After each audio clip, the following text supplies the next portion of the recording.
Yo everyone, welcome to my predictions and breakdown of the entire UFC 312 Plessis vs Strickland 2 fight card. I'll be starting with the prelims and working my way all the way to the main event. As always, timestamps are in the description and the comment section below if you'd like to skip to any fight in particular. Hope you guys enjoy the video. If you do, please leave a like and a comment below letting me know. We're going to be starting with the first fight of the card, which is Hyun Park versus Nyamjargal Tumendemberel. Alright, we're starting off with a very 50-50 fight here in my opinion. I know the odds are favoring Park here, but these guys, when I look at their games, are both pretty evenly matched, and it was hard for me to decide who I think should win out of the two. Park is a finisher through and through. He can finish you by knockout or by submission. He's got some decent takedowns when he gets the body lock, and his back take and body triangle is quite solid overall as well, as far as what I've seen. He is the more cautious and patient striker of the two, but he still gets hit by some hard shots just due to the lack of defensive skill. Nyamjargal Tumendemberel, in a similar way, has it all in terms of finishing. He has gotten some submission wins recently, and he can KO you on the feet, but his style is quite different. He's a more wild type of striker, and this can cost him against someone like Park. His submissions, in my opinion, are a bit more situational as well. He will most likely try to go for a guillotine on Park if Park goes for a double leg, but it's a bit hard to see him submitting him any other way. I feel myself edging towards Park here just due to all the things I've mentioned prior. Although Tumendemberel is quite good in the scrambles against someone who is quite a decent grappler, he can get out-muscled and held down on bottom position for almost the entirety of some rounds. And I do believe Park will be the more physical of the two in terms of his strength, and I can see ground engagements going his way a lot more just because of this. So on the feet, it's a little hard to tell how it'd go, but I will edge this pick towards Park. So moving on to Quillan Salkilld versus Anshul Jubli. Alright, this is sort of a matchup where I feel like you won't know entirely how the fight will go unless you're watching the fight on fight day. And what I mean by that is that both guys are relatively green, 16 fights between the both of them, and Quillan is making his UFC debut here after getting a win on Dana White's Contender Series. Quillan is a minus 410 favorite going into this fight. He is quite large for the division. Both guys are big for the weight class at 6 feet tall, but Quillan will have the reach advantage, and he just looks broader than Anshul Jubli.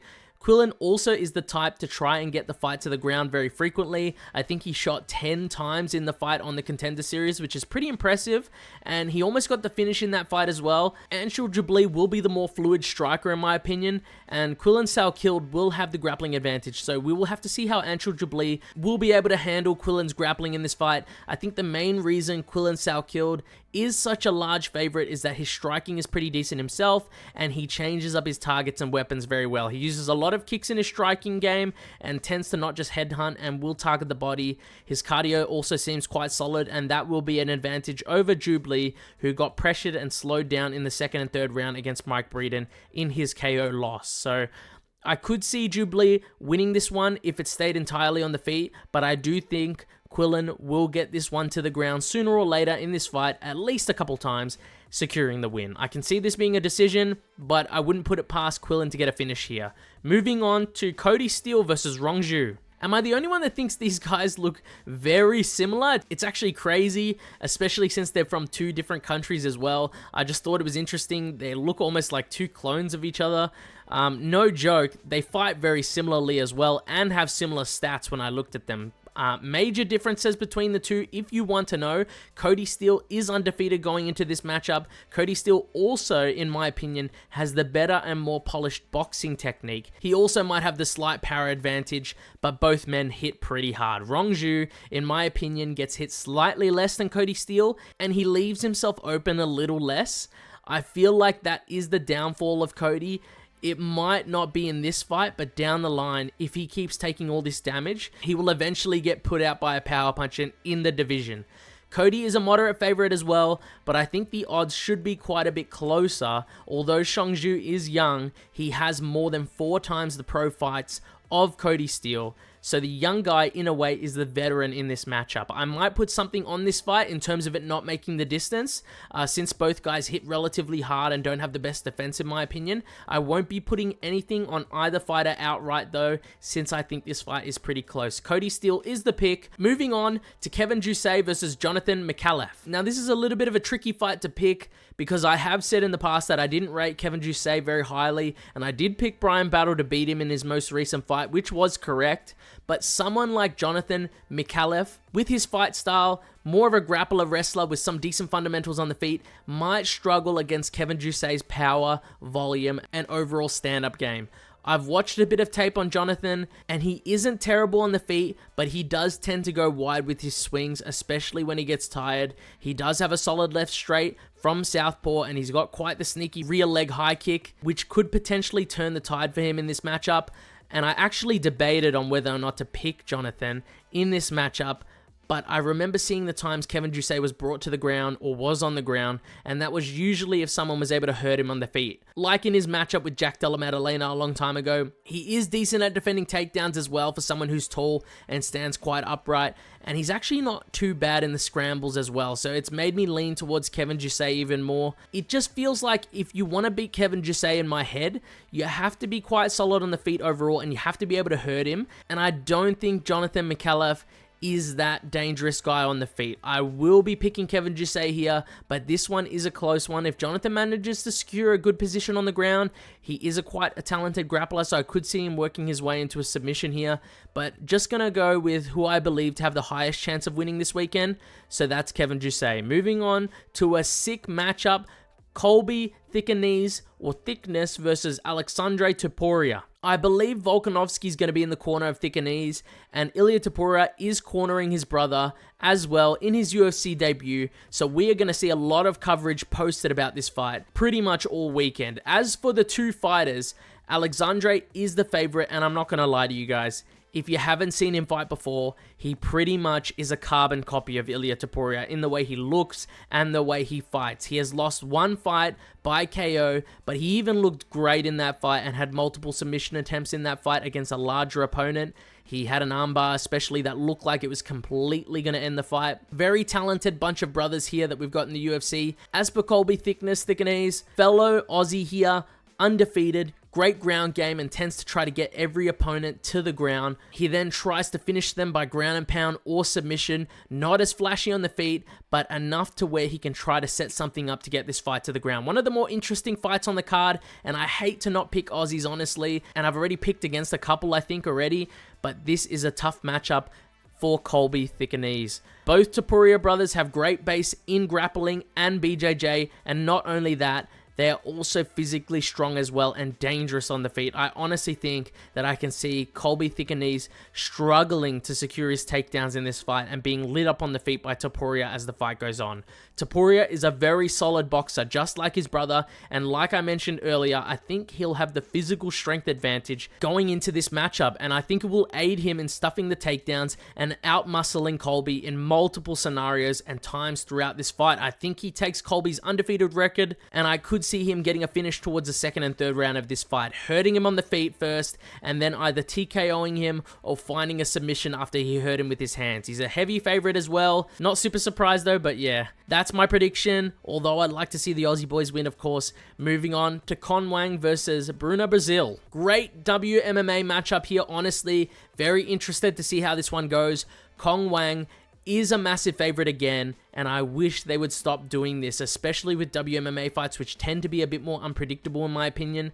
Wang was a minus 1,050 favorite in her last loss, and I disagreed with those odds, even though I do think she's a great talent. Now I see she's a minus 440 favorite against Bruna, Brasil, and I disagree with those odds again. I do feel this should be relatively closer. I personally would have Wang as a minus 250 favorite, somewhere around there going into this fight. Bruna, Brasil can be extremely technical and dangerous on the feet, in the stand-up, from the outside, and if Wang rushes in like she did in her last fight without regard for defense, I can see her getting countered heavy in this fight again. But in saying that, I do think Wang is a standout talent in WMMA for the UFC, and I think she can do great things, especially if she shows a great performance against a tough opponent in Bruna, Brasil.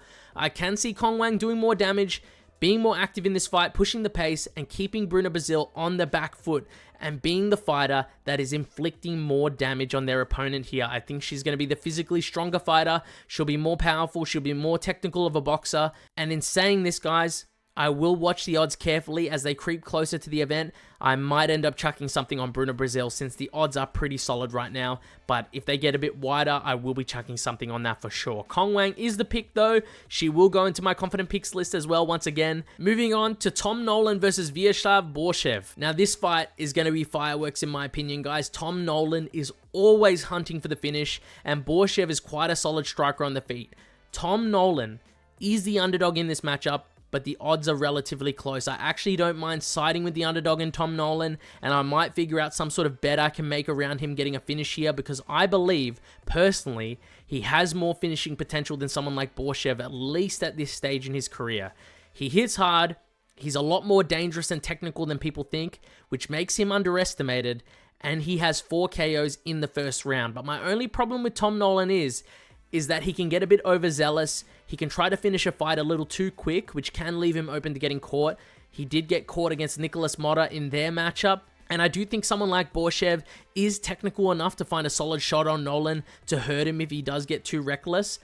Borshchev, in my opinion, though, is more dangerous in the first 2 rounds. And if Tom Nolan fights a bit more cautiously and hunts to finish him later on, I believe this will be a lot more of an easy fight for him to win. But I have a feeling that he will try to hunt for the early finish, so we'll just have to see how this fight plays out, guys. I'm picking Tom Nolan, but it is a close one. Moving on to Jack Jenkins versus Gabriel Santos. Another underrated banger of a matchup on this card. Honestly, this card not might look like much in terms of name value, but these dudes on the card are here to scrap and they're extremely fun to watch. Back to describing these guys though, I've just checked and seen that Jack Jenkins is a decent underdog in this matchup, which I think I understand. I guess the idea is that he was pretty susceptible to takedowns, which was shown in his last fight with Herbert Burns, and Gabriel Santos tends to pressure forward just so that he can close the distance to set up his own takedown. And something in me, though, is telling me to pick Jack Jenkins, and I think the reasoning behind that is that Jack is 100%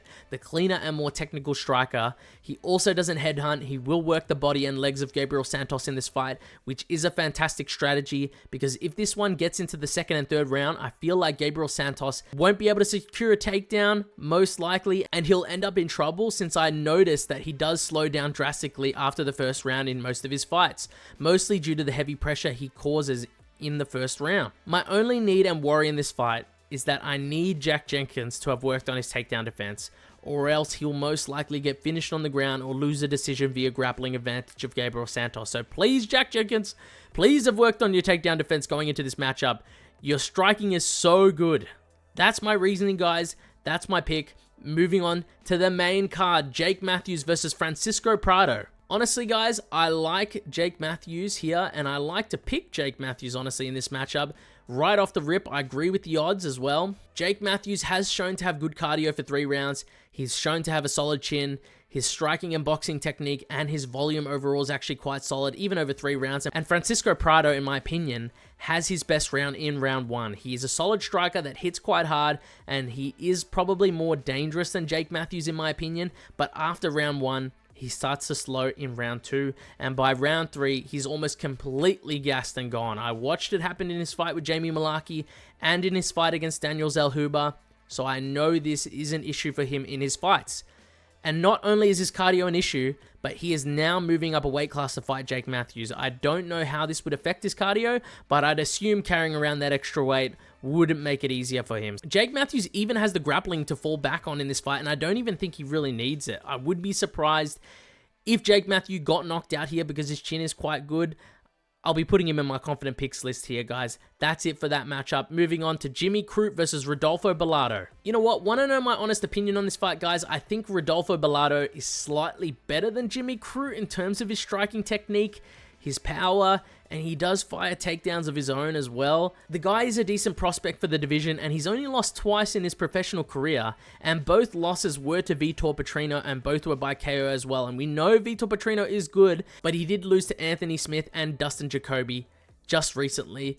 But even with all this info, I can see Jimmy Crute outworking him, man, and potentially winning this by decision or by 3rd round finish. I think Jimmy Crute's cardio is not bad, and his chin is an extremely solid chin, underrated chin, only been finished by Jamal Hill, really. I can just visualize this most likely being a decision, maybe split decision, and it going to Jimmy Crute. I think Rodolfo will have a solid first round, the toss-up round will be the second round, and Jimmy will win the third round. That's my prediction, you guys.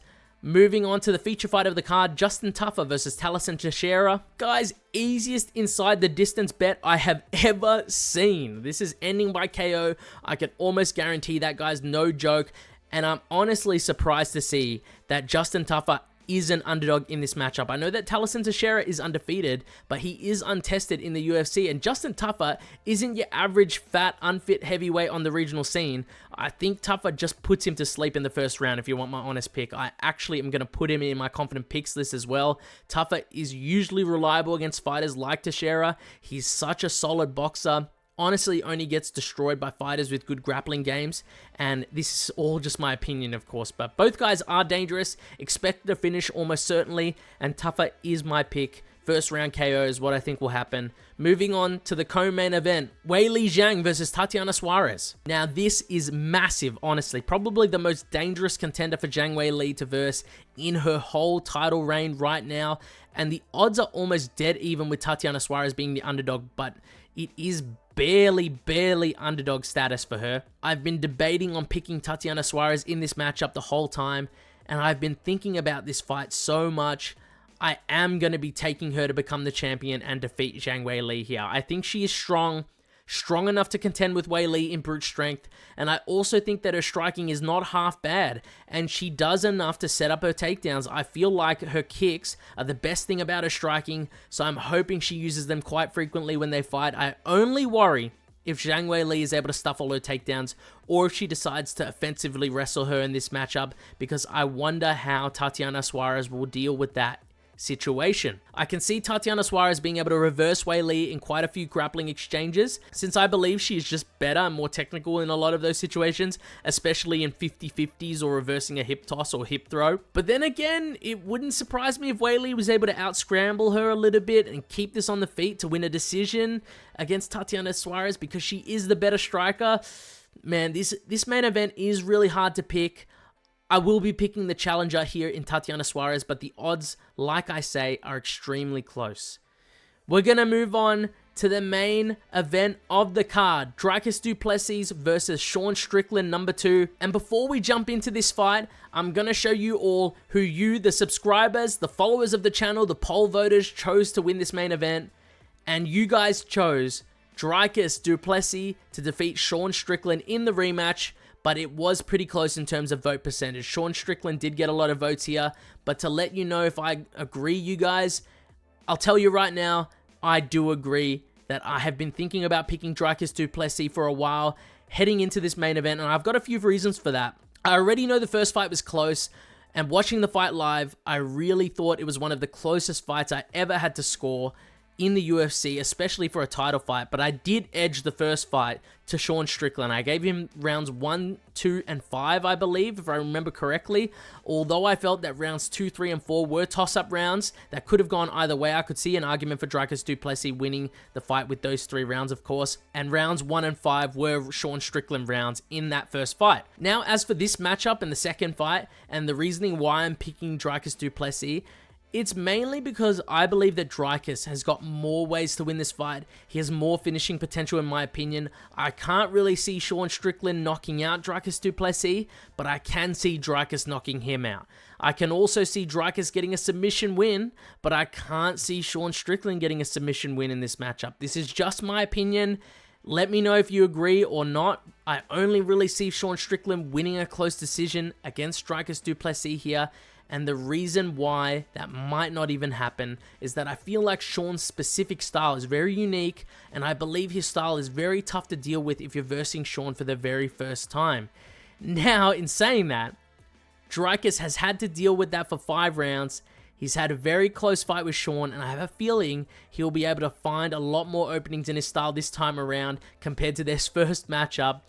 And I'm sort of realizing the reason why I'm laughing is because you could also say the same thing the opposite way around, because Dricus is very unorthodox. But never mind, you guys. I really do think that DDP has more ways to win this fight, and he showed in the last fight his cardio will not be an issue going into this one if he does go 5 rounds. I'm hoping that Dricus works in more takedowns in this fight, works in more of his ground game, because I believe his grappling skill and his physicality would give him a massive edge on the ground and potentially get him a finish this time around. Dricus is the pick, everyone. And that wraps up my predictions for UFC 312 Du Plessis versus Strickland 2. Don't forget to drop your own predictions in the comments below. Smash that like button if you enjoyed the breakdown, and hit subscribe to catch all my future MMA content. Thanks for watching, guys, and I'll catch you in the next one.